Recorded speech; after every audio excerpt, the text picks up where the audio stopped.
Keep tabs on someone or something to supersize and grow your business. Sharon Horne-Ellstrom here. And these are some of the crazy ways I keep track of things or keep tabs on something. Idiom's been around since the 19th century. And it means, of course, to keep a close eye, a close watch on someone or something as you're growing and building and supersizing your business. Why? So that you track progress. So you make sure that things are moving in the direction you want them to go. We do it with our employee or our partnering performance. We do it with our own performance, hopefully.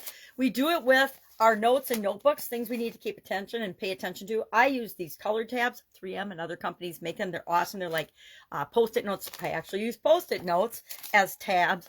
And when I don't have tabs available, I will get creative and I use my T tabs as well as folding pages. Yes, I am one of those people that fold over the corners and the pages of the books I own. Some people that's a pet peeve for, but me, it's how I go back and I find something that I want to pay attention to.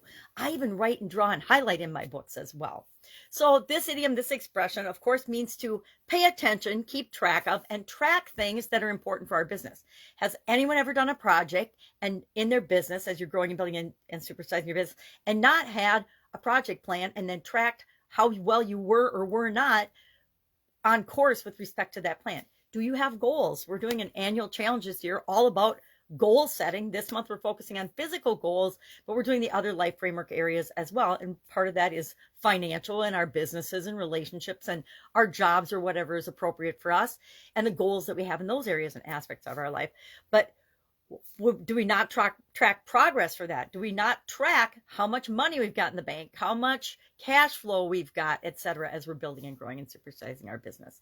So I have used this idiom, this expression, and maybe I say, I don't know if I've said keep tabs on something, but I definitely have used this expression or some version of it to remind myself and other people that it's important to pay attention to and document what we measure and that we measure the things that matter in our business. Share in the comments below your experience with this idiom. Have an awesome day. It's Memorial Day here in the United States. So that means friends and family and picnics and things. And another way to keep tabs on the people that we love and care about. All right, have an awesome day, and I'll, of course, be with you tomorrow.